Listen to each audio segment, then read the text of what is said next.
Welcome to another video और यह है टोक्यो रिवेंजर के सीजन 3 का एपिसोड 12 का रिव्यू। तो चलिए जानते हैं क्या हुआ कहानी में आगे टोक्यो रिवेंजर के। तो अब तक की कहानी में किसाकी गोली मार देता है काकुचो को, क्योंकि वो आइजाना को उसकी मन मर्जी करने से रोक रहा था, जहाँ ताकीमेजी हर बार उसके प्लान के साथ छेड़छाड़ कर रहा है। और अब वो अगर माइकी का इस्तेमाल नहीं कर सकता तो वो इस्तेमाल करेगा आइजाना का, जिसके लिए वो मार देगा काकुचो को। पर काकुचो अपने उस हालत में भी कहता है कि मैं जानता था, मुझे तुम्हें आइजाना के इतने नजदीक नहीं आने देना चाहिए था। और भागता हुआ बढ़ता है किसाकी की ओर, जहाँ किसाकी उसे मारने के लिए बंदूक से गोलियां फायर करता है, पर वो काकुचो को नहीं लगती। जहाँ उसमें से निकली 3 गोलियां उसके रास्ते में आकर खाता है आइजाना खुद अपने ऊपर, जिस पर किसाकी खुद हैरान होकर सोचता है कि उसने ऐसा क्यों किया। जिसके बाद वो काकुचो से कहता है, तुम एक नौकर होने के बावजूद कभी कुछ नहीं समझते। और अपनी दबी आवाज में कहता है, तुम्हें क्या करने जा रहे थे? मेरे शरीर ने अपने आप ये सब किया। जहाँ आगे उसकी तरफ बढ़ता है माइकी, जिससे वो कहता है, माइकी मैं तुम्हें कुछ कहना चाहता हूँ, तेंजुको हार चुका है। पर जिसको बात करके खुद पर इतना प्रेशर डालने से मना करता है काकुचो, और वो पूछता है कि तुमने मुझे आखिर क्यों बचाया। और आगे कहता है कि तुम राजा थे, मैं तुम्हारा नौकर था, मेरे मरने से कोई फर्क नहीं पड़ता, पर तुम्हें एक साम्राज्य बनाना था, एक दौर लाना था। पर जहाँ आइजाना कहता है, वो दौर मेरा नहीं था, वो हमारा दौर था। और आगे वो माफी मांगता है काकुचो से और कहता है, सिर्फ वही एक कीमती चीज है जो उसके साथ है, या सिर्फ वही है जो उसके पास है। जहाँ बाकी ताइजुको के गैंग वालों को जिज्ञासा होती है कि यहाँ आखिर हो क्या रहा है, जिस पर मूचो चिल्ला के कहता है कि कोई एम्बुलेंस बुलाओ। और सब जान पाते हैं उसके बाद आइजाना की हालत। पर खैर आगे आइजाना माइकी से कहता है, माइकी तुम मुझे बचाना चाहते थे ना? जहाँ माइकी कहता है, हाँ हम भाई है। और बात मत करो, क्योंकि उसकी हालत काफ़ी ख़राब होती है। जहाँ आगे वो बताता है कि एमा और वो दोनों शिनिचिरो को प्यार करते थे, जैसे कि आइजाना भी किया करता था। जिसके बाद हम बढ़ते हैं काकुचो के फ्लैशबैक में, जो अपने बचपन में देखा करता था आइजाना को काफ़ी खुशी खुशी से चिट्ठियां लिखते हुए शिनिचिरो के लिए। और तभी करंट टाइम में बताना शुरू करता है आगे आइजाना कि एक दिन जिस समय तक वो बड़ा हो चुका था, वो गलती से अपनी मॉम को देखता है एक जगह से गुजरते हुए, जिसने उसे छोड़ दिया था। तो जैसे ही वो अपनी मॉम को देखता है, वो वहाँ सुन हो जाता है, जिससे पूछता है काकुचो कि क्या हुआ। जहाँ वो काकुचो को आगे जाने के लिए कहता है, और खुद जिस जगह उसकी मॉम गई थी उस जगह के बाहर खड़ा हो जाता है। और तभी जहाँ उसके पास से गुजर के एक माँ और उसका बेटा जा रहा होता है, जिसको वो देखता है। और जिसके बाद वो फाइनली अंदर एंटर करता है, जो वैसे कसीनो था, और जाके अपनी मॉम के पीछे खड़ा हो जाता है और कहता है, मॉम मॉम। और पूछता है, आखिर आखिर आप मुझसे कभी मिलने क्यों नहीं आई? क्या आपने मुझे हमेशा के लिए छोड़ दिया? जो वैसे कसीनो में होती है और लगातार सिगरेट पे सिगरेट पी रही होती है और गैम्बल कर रही होती है, इग्नोर करते हुए आइजाना को। पर उसकी इतनी सारी बातें सुनकर आखिर में उसे बताना पड़ता है, और वो कहती है कि तुम मेरे बच्चे नहीं थे। तो वो बेटा था उसके एक्स हस्बैंड और उसकी फिलिपियन एक्स वाइफ की। वो बिल्कुल भी कोई ढंग का आदमी नहीं था। और आखिर में वो किसी लूट खसुट का शिकार हुआ, जहां पर उसको सामने वाले ने चाकू मार कर उसकी हत्या कर दी। और इस तरह से वो उसका सौतेला बेटा हुआ, जो सच उसको झंझोड़ कर रख देता है। जिसके बाद वो शिनिचिरो को पीटता है और उससे पूछता है कि उसने इस बारे में उसे क्यों नहीं बताया, क्योंकि वो ये जानता था। पर उसने नहीं बताया क्योंकि इस सब से कोई फर्क भी नहीं पड़ता था। पर आइजाना कहता रहता है कि इससे फर्क पड़ता है। पर उसको शिनिचिरो कहता है कि भले हम लोग ब्लड से रिलेटेड ना हो, पर हमारे रिश्ते में कोई फर्क इसके बाद भी नहीं आएगा। पर आइजाना को फर्क पड़ता है, जहाँ वो कहता है कि तुम सामने आए क्यों? मैं ये मान लेता कि मैं अकेला था, पर ये झूठ मुझसे माना नहीं जाता। और ये सब बातें वो मायके से बताते हुए उससे पूछ रहा होता है कि मायके अब तुम समझे कि मैं कैसा महसूस करता था, क्योंकि वो ना तो शिनचिरो का भाई था, ना ही एमा, और ना ही मायके से रिलेटेड था। क्या तुम मुझे बचाते? मैं बचाए जाने से काफी दूर था। और आखिर में ऐसा अपने होश खोते हुए कहता है, आंखों में आंसू लिए, है ना एमा, जिसके साथ शायद वो मर गया।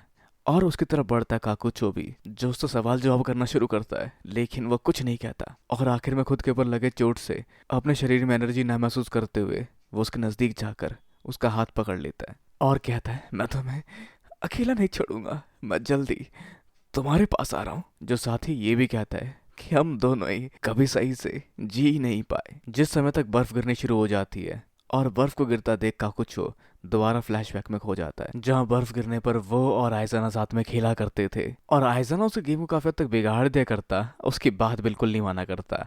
पर फिर भी साथ में दोनों मजे करते, जहां पर उन दोनों ने बनाया था उस समय एक इग्लू, जिसको आइजाना कहता है अपना देश। और फिर वो रात भर उसी इग्लू में रह के बात करते हैं अपने प्लान के बारे में, जो टॉप सीक्रेट होगा, जिसे वो अपना देश बनाएंगे, जहाँ आइजाना ने उनकी बात ना मानने वालों की सजा मौत लेगी, जो काकुचो को थोड़ी अजीब लगती है। जहाँ आइजाना उस जगह का राजा होगा और काकुचो सर्वेंट है, मतलब वो प्राइम मिनिस्टर होगा। लेकिन नई सर्वेंट का मतलब कुछ और ही होता है। पर इसके बावजूद वो उसको एक स्क्वाड देगा उस समय, जो कुछ काफी हद तक हम देख पाते हैं तेंचुको के साथ भी, जहाँ वो लड़ेगा अपने देश के लिए। और वो उन सभी लोगों को अपना नागरिक बनाएगा जिनके पास अपना घर नहीं होगा। हम सबके लिए घर बनाएंगे और वहाँ रहने वाले लोग हमें टैक्स देंगे। तो जहाँ सब कुछ काफी हद तक इस तरह से काम करेगा, और अब से ये कभी नहीं हारेंगे, जैसा काकुचो और ये साथ मिलके वादा करते हैं।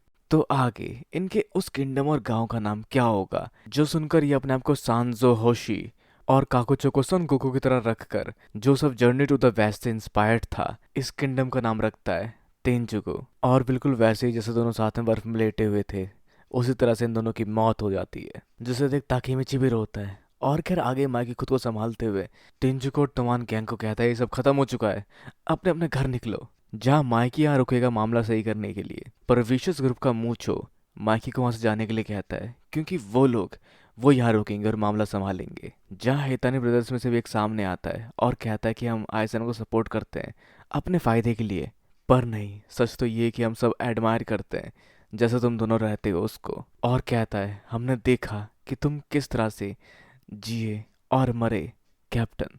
तो अब इसके बाद फोकस जाता है किसाकी की ओर, जहाँ माइकी उसको नहीं छोड़ेगा, जिसे माइकी कहता है तुम दोबारा अकेले पड़ गए। जिसकी ओर माइकी बढ़ने ही वाला होता है कि तभी पीछे से आता है बाइक पर हानमा, जो किसाकी को उठा के वहां से ले जाता है। पर अगर इस बार भी उसको भागने दिया तो वो दोबारा कुछ ना कुछ और करेगा और फ्यूचर कभी भी सिक्योर नहीं हो पाएगा। जहाँ ड्रैगन उसे अपने साथ ले जाने के लिए तैयार होता है, पर ताकेमिची हिना को वहाँ अकेले छोड़कर नहीं जा सकता, जिसका ख्याल रखने का वादा फिर करता है माइकी।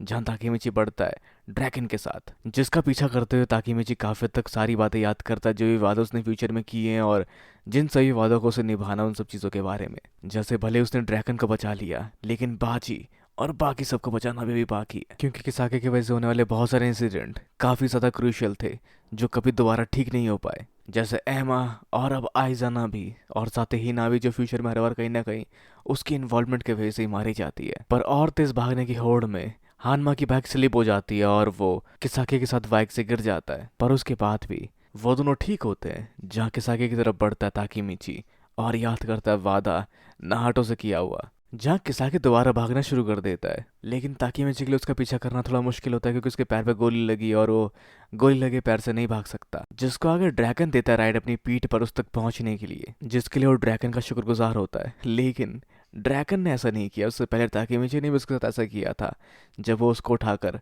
बचाने की होड़ में लगा हुआ था, जब कियोमासा ने उस पर चाकू से वार किया था। जिस पर वो ताकेमिची से पूछता है तुम जानते थे ना कि मैं मरने वाला हूँ, और आगे कहता है कि मुझे भले नहीं पता कि भविष्य में क्या होने वाला है, पर मैंने तुम्हें देखा है काफी बेबसी से लड़ते हुए भविष्य के लिए। जहाँ दोनों मिलकर किसाकी का पीछा कर ही रहे होते हो कि तभी पीछे से आता है हानमा अपने हाथ में रॉड लिए, जिसको आगाह करता ताकेमिची, जिस वजह से उसके हाथ पर उस रॉड से एक वार होता है, जहाँ अब ड्रैगन को हानमा का सामना करना पड़ेगा।